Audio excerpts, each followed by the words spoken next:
La Edad Antigua es el comienzo de todo, una época que abarca cerca de 3500 años y que supone el desarrollo de los primeros grandes imperios y las primeras grandes civilizaciones. La Edad Antigua abarca desde el inicio de la escritura, ya por el año 3000 a.C., hasta la caída del Imperio Romano de Occidente en el año 476.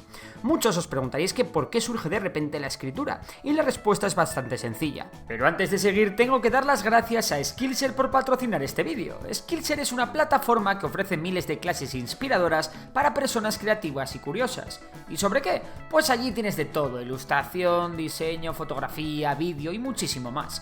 Para que te hagas una idea, yo mismo he asistido a muchas clases en Skillshare. La última de ellas ha sido de stop motion para principiantes, centrada en crear personajes de plastilina y el uso de la herramienta Stop Motion Studio App, y quedan los expertos en stop motion Eleanor y Giovanni.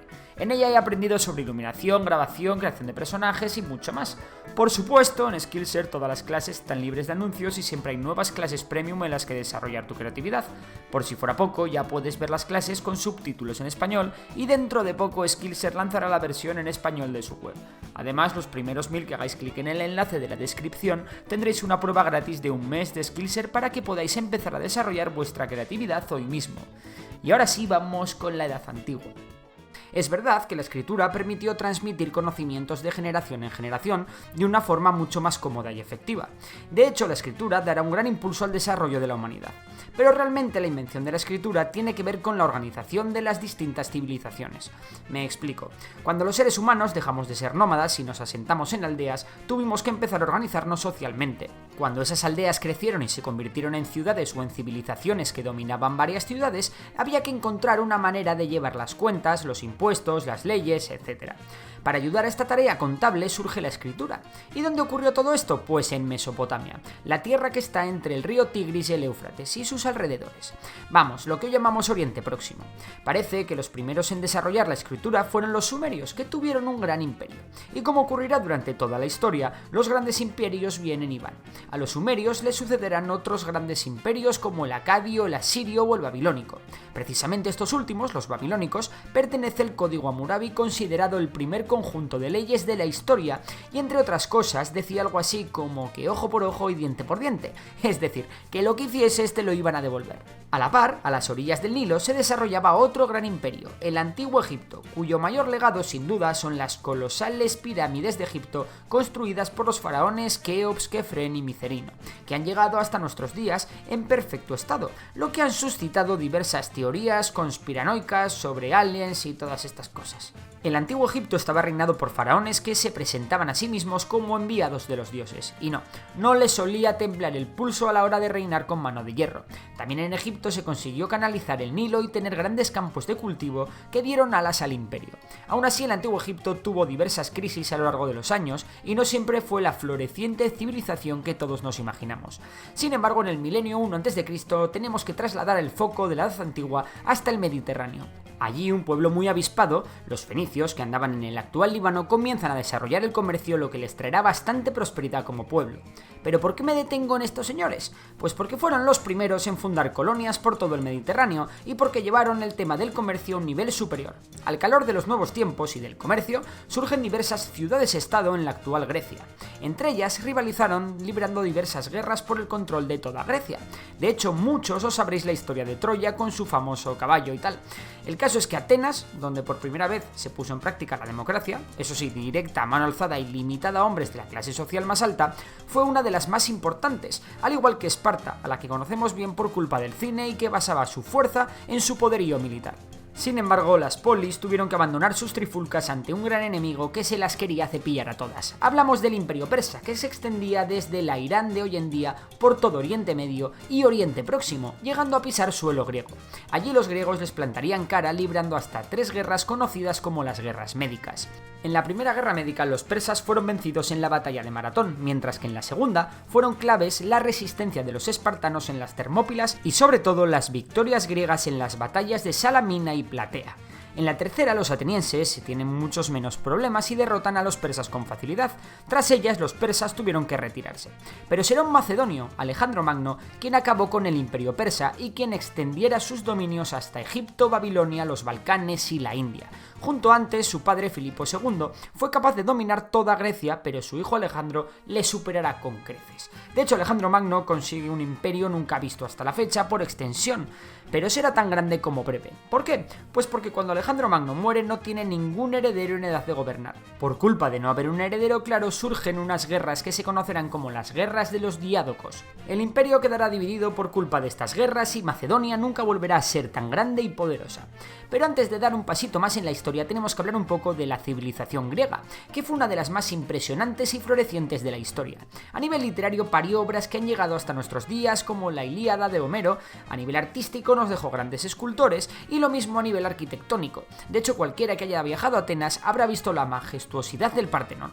Pero eso no es todo. Grandes filósofos como Sócrates, Platón o Aristóteles eran también griegos. Lo mismo ocurre en grandes matemáticos como Pitágoras o Arquímedes, que si bien es de la zona de Sicilia, de aquellas estaba dentro de la Magna Grecia.